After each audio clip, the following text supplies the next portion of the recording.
Stephanie Cox, here are today's top stories. The House today passed a Republican-led bill to raise the debt limit by $1.5 trillion and cut spending, but it didn't happen without drama. The U.S. and South Korea announced a key agreement to boost nuclear deterrence against North Korea. And President Biden responds to concerns about his age amid his 2024 bid. Plus, shakeups and challenges on the presidential campaign trail. Former Governor Asa Hutchinson launches his campaign as RFK Jr. challenges Biden to debate. We have the breakdown. A new lawsuit against former President Trump begins in New York City. Trump posts about the trial on social media, prompting a warning from the judge. Disney sues Florida Governor Ron DeSantis after the company had its special taxing powers revoked. And a judge says a parent never should have been prevented from attending his children's school events. This after a Texas school board banned the man for almost a year.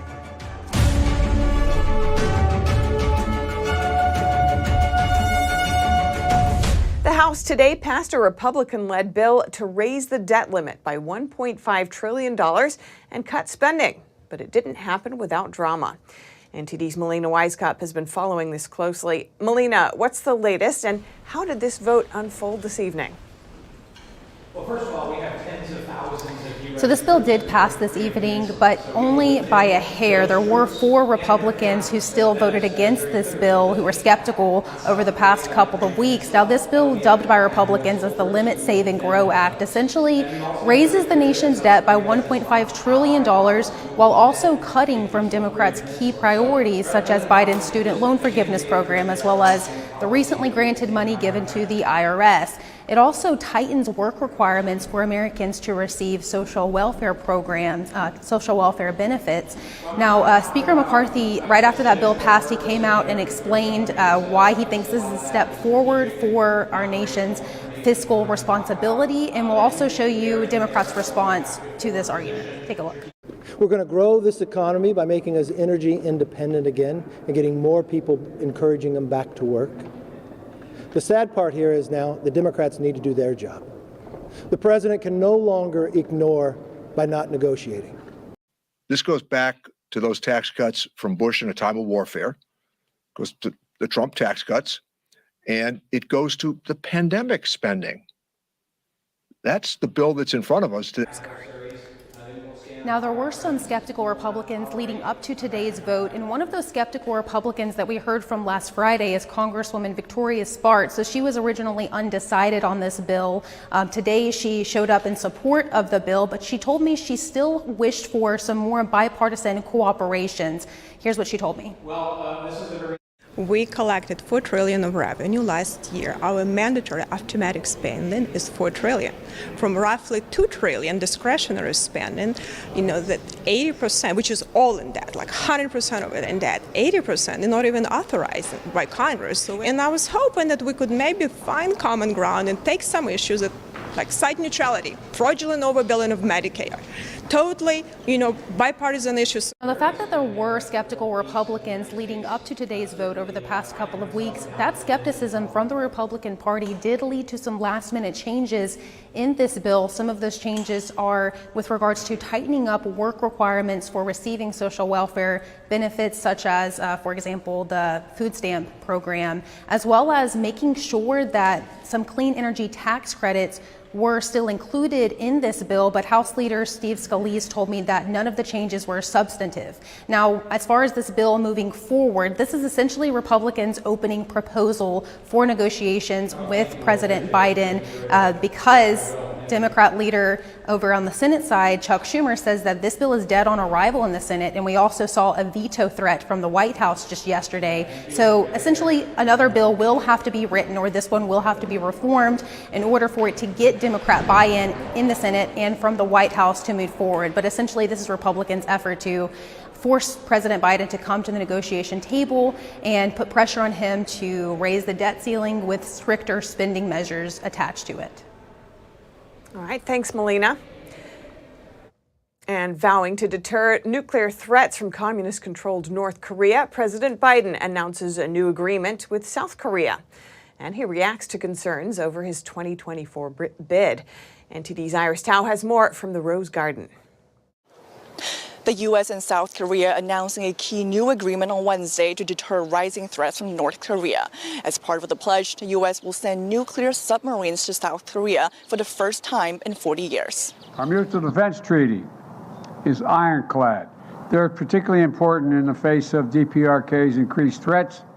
The announcement marks the climax of a 6-day state visit to the U.S. by South Korean President Yoon Suk-yeol, and as the two reaffirm what they call a value alliance that is strong, resilient, and sustainable. President Biden delivers a blunt warning to North Korea, saying a nuclear attack will result in the end of whatever regime were to take such an action.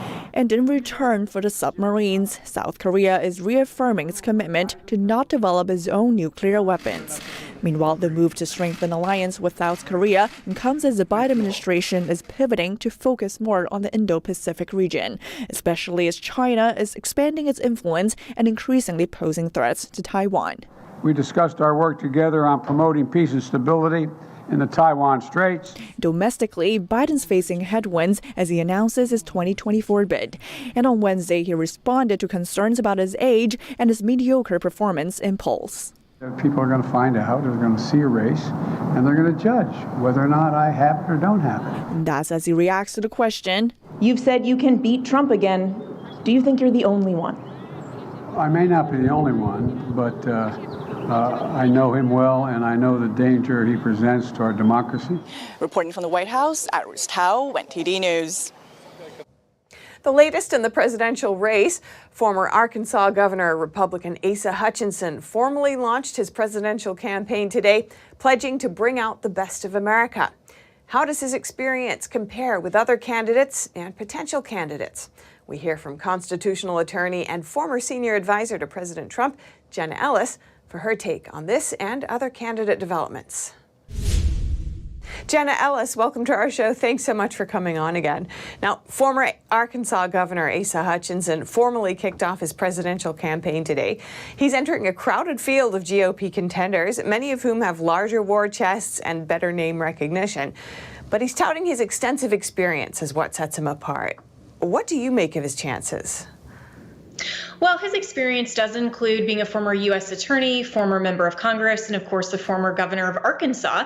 But that's really comparative experience to, let's say, someone like Ron DeSantis, who was a JAG officer, was also a former congressman, and of course, is still the current sitting governor of Florida. So I think that Asa Hutchinson is going to have to try to set himself apart in some other way. And of course, by comparison to Donald Trump has literally the Trump card. He was the former president. President Biden also started campaigning this week. He focused on the idea of protecting personal freedoms such as abortion access and Social Security and such. And he specifically took aim at MAGA Republicans. What do you make of his messaging so far? Well, I think everyone knows that it's not really Joe Biden's messaging. It's just the handlers around him. And interestingly, Gavin Newsom, who was widely considered to possibly jump into the race, declined as soon as Biden announced. But this is really the Democrats' campaign style, is that they want to paint everyone on the conservative side as extremists when they're the ones who are genuinely extreme, with wanting transgender surgeries on minors under this flag of gender-affirming care, when they want a state-funded abortion on demand up until the moment of birth. I mean, these are the kinds of extremist radical ideas that I hope that every conservative and anyone on the GOP ticket for the nomination will push back against this type of label and show the Democrats for who they really are. Democratic presidential candidate RFK Jr. is calling on Biden to debate him despite the DNC canceling all primary debates. How do you see this playing out, and how do you see the DNC's strategy here?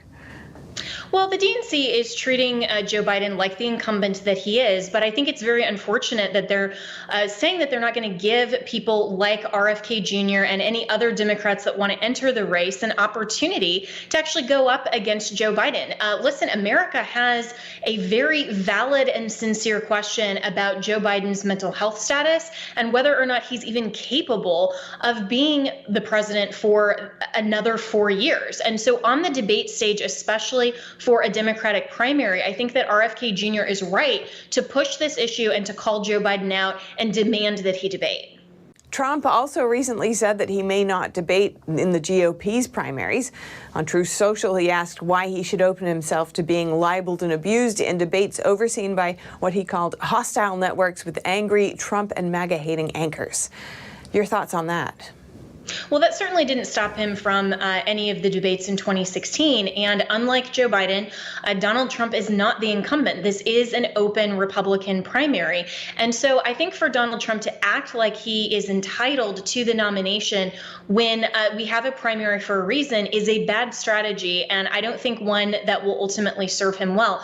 The polls are showing that he is up, but Ron DeSantis has not yet declared his candidacy. A lot of us expect that he will. And I do think that a lot of the polls will change once Ron DeSantis enters the race. And so for President Trump, I think this looks like he doesn't want to face Ron DeSantis on the debate stage. And that calculation isn't going to work in his favor. So I do think that he does need to recontemplate that decision and opinion. So we'll see what happens. And how likely is it, do you think, that we'll see a Trump versus Biden rematch in 2024?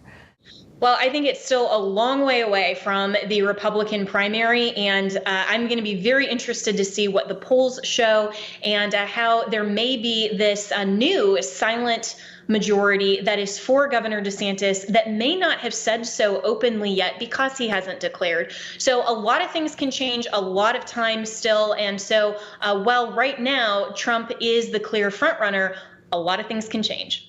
All right, Jenna Ellis, former senior advisor and counsel to President Donald Trump and constitutional attorney. Thank you so much. Thank you. Speaking of former President Trump, his lawyers are asking Congress to intervene in the dispute over classified documents. The legal team says that the public is misled and Congress should stop the DOJ's investigation. In a 10-page letter, the legal team says Trump wasn't at fault for the documents at his Mar-a-Lago estate. Instead, it calls the White House's document handling and storage procedures flawed. The letter says the National Archives didn't help Trump pack up the same way it did for the previous presidents. His lawyers urge Congress to make clear procedures for document handling, standardize the process for changing administrations, and to order the DOJ to halt its criminal investigation. The request comes as the DOJ has started making the documents marked classified available for congressional review. And in New York, another trial involving Trump is underway. A former magazine columnist testified in court today in a defamation lawsuit against Trump. Former magazine columnist Jing Carroll is suing former President Trump. She appeared in a New York courtroom Wednesday to testify in her battery and defamation civil lawsuit. She says he sexually assaulted her in a department store dressing room in the 1990s and then denied the allegations years later. While testifying, Carroll said Trump ruined her reputation when he denied the incident happened. An employee of that department store was the first witness to testify on Wednesday. Trump is not expected to attend the trial unless he is called to testify or chooses to take the stand in his own defense. The former president did write about the case on Truth Social, calling it a made-up scam and witch hunt.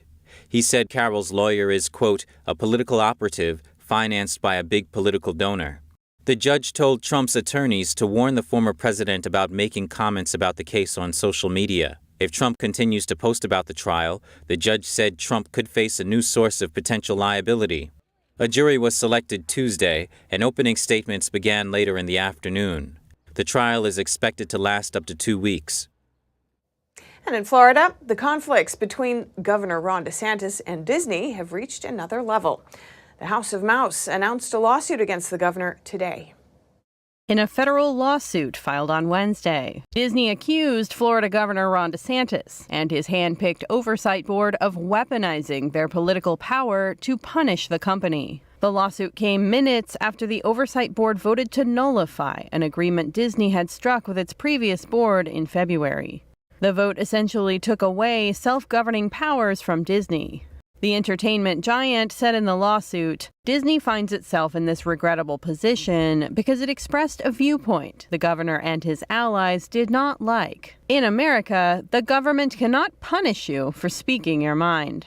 The House of Mouse is asking the court to nullify 2 new laws that restructured its special taxing district, arguing that DeSantis violated the company's First Amendment rights. DeSantis' office reacted to the lawsuit, saying, "This lawsuit is yet another unfortunate example of their hope to undermine the will of the Florida voters and operate outside the bounds of the law." The conflict between Disney and the DeSantis administration began last year when Disney spoke out against Florida's parental rights bill. Florida lawmakers voted to strip Disney of its special taxing district and replace it with a board appointed by the governor. But Disney struck a last-minute deal with its previous board to retain most of its powers. The Florida governor is currently on a trip to Asia, where he discussed business opportunities with top officials in Japan and South Korea. It's a move some say gears him up for a potential run for president. Reporting by Allison Lee, NTD News. Now we'll zoom in on the conflict between parents and school boards. A parent in Texas wasn't allowed to attend any of his children's school events for almost a year. Now, a judge says he never should have been banned in the first place. NTD's Jason Perry has this story, but please be advised that some of the content is not appropriate for younger viewers. These books should not be available to any minor. They really shouldn't. Chad Green is a school board member at McKinney Independent School District in Texas. Some of them deal with very graphic topics where the husband and wife rapes a daughter. And I'm not saying like I'm describing to you rape. I mean, going into incredible detail, right? And to where you're coming up with pictures on these things. Green said there are 182 books in the McKinney School District that shouldn't be on the shelves. A parent in the same school district, Samuel Hall, expressed his support for Green at a school board meeting in 2022. I support Chad Green, and honestly, I think each and every one of you should be arrested. That's what I think. I'm here to protect these kids, and I expect you to do the same. And I expect you to do the same. That's all I got. If you're in agreement with Samuel's comments, please feel free to raise your hand. And this video was taken when Hall left that school board meeting. That's what y'all support. Pedophilia is not in the line. And when Hall showed up for the next month's school board meeting, he was greeted by a school resource officer who issued him a criminal trespass warning. Because I walked out of a school board meeting and said, this is what y'all support. That's not all you said. What else did I say? You're a bunch of pedophiles. I did not call them pedophiles. Okay. I said they support pedophilia. All right, so were you getting a trespass warning? I talked to Hall about what happened. Almost a whole year, I could not pick up my kids from school. I could not drop them off at school. I couldn't attend any of their school events, which hurt myself. It hurt my family. It was damaging to my family, and I can never get that time back, and neither can my children. Hall got help from paralegal and child advocate Deborah Lopez-Leva, and in a proposal, a judge said the trespass was invalid. The reason was that Hall was never given a verbal warning first, and also because it would severely impair his ability to partner in his children's education. But the school board president, Amy Dankel, said the district lifted Hall's trespass around the same time. She said there had been no further incidents and that there were a number of student activities at the end of the year Hall may want to attend. I definitely think it was the superintendent and the other sitting members that wanted to intimidate the parents. And it worked. I mean, I've got several parents that I've talked to that have had things brought to their kids, situations happen with their kids, and they don't want to come forward because they're afraid of what the district's going to do to them, their reputation, or their kids' reputation. Jason Perry, NTD News. Kids under the age of 13 might get banned from social media. That's if a new Senate bill becomes law. Lawmakers say tech companies are knowingly sacrificing children's mental health for profit. NTD's Arian Pazdar explores the issue. We must protect our children. A bipartisan group of 4 senators on Wednesday introduced the Protecting Kids on Social Media Act. The proposed bill would bring 2 major changes: age verification and changes to the algorithm. Under the proposal, kids under the age of 13 would be completely banned from social media. Those between the ages of 13 and 17 would need parental approval. Facebook and Instagram already have a rule saying users have to be at least 13 years of age. Now senators want to require social media apps to use professional age verification, which is already used by the Social Security Administration, Veterans Affairs, online gambling sites and more. Critics say this means users would have to give away their personal data, which could lead to data breaches. The senators dismissed the concern, saying this would limit the data social media companies are already collecting on young users. The new bill would also make it illegal for companies to feed underage users personalized content. They can predict in the future what you might write based on what you've been tapping. If you click on one account, they can predict and therefore send you to other accounts that are like that. If you click on a video to watch it, they'll know how long you watch that video and what it says about your user habits. Such algorithms can lead to dangerous addictions. A press release cited findings that show teens on average consume almost 9 hours of screen time every single day.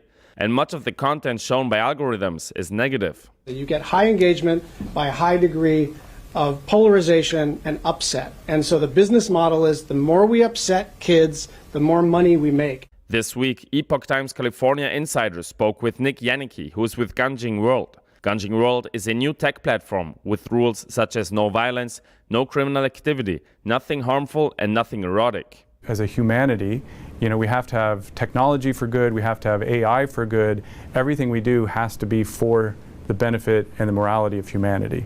So that's kind of the starting point of everything as we're building this out, basically. He added that Jing World is an app which expands the human intellect. Ariane Pastar, NTD News. And if you have any news tips or feedback for our show, you can email us at eveningnews@ntd.com.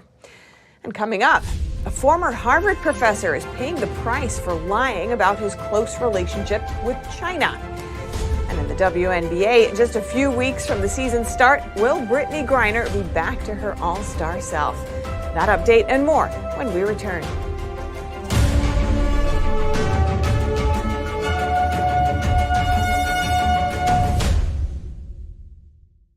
Henry Repeating Arms manufactures a line of classic American-made rifles and shotguns. With over 200 models to choose from and a wide variety of finishes and calibers, there's a Henry that's right for you. Every purchase is backed by our lifetime warranty and award-winning customer service. We invite you to order a copy of our free catalog and decals. Simply call the number on your screen or visit henryusa.com. That's henryusa.com. Freedom is not free, and neither is the truth. In order to bring you the facts, our reporters are out there on the front lines getting the true story. Some of them served 10 years of prison in China.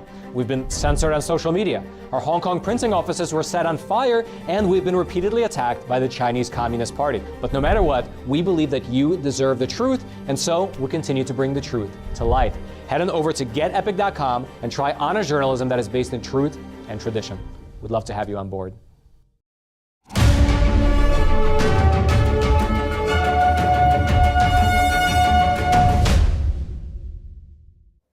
A former Harvard University professor lied about his ties to a China-run recruitment program.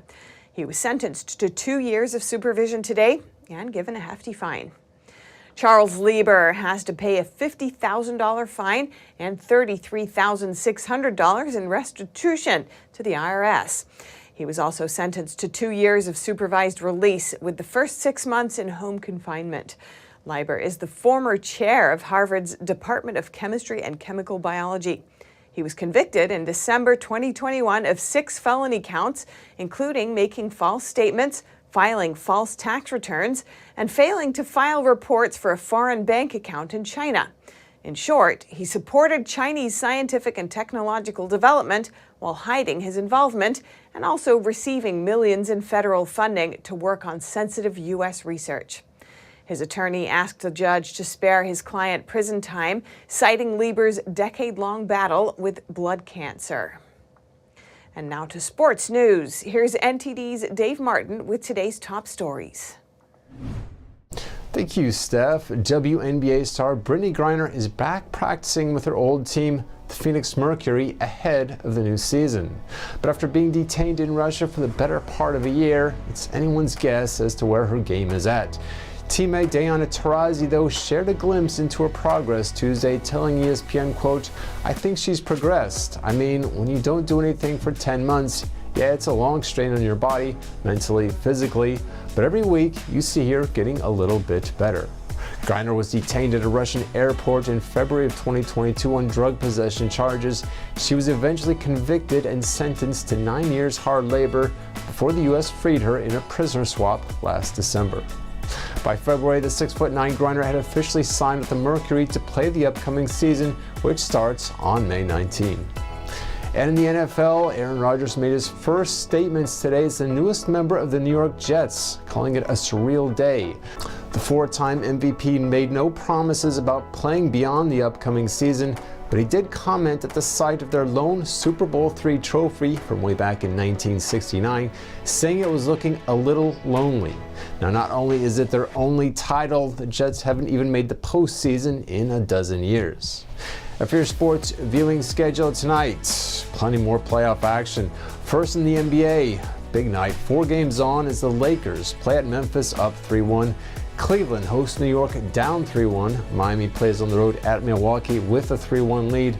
And then defending champion Golden State Warriors play at Sacramento in a series tied at 2.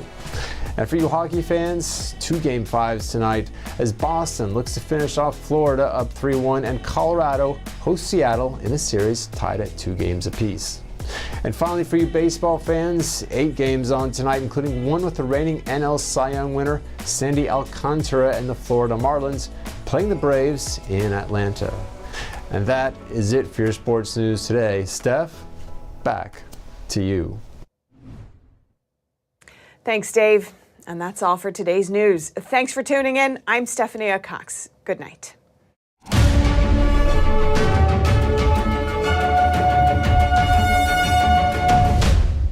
Thanks for watching us on YouTube. Did you know YouTube only keeps selective videos on its platform?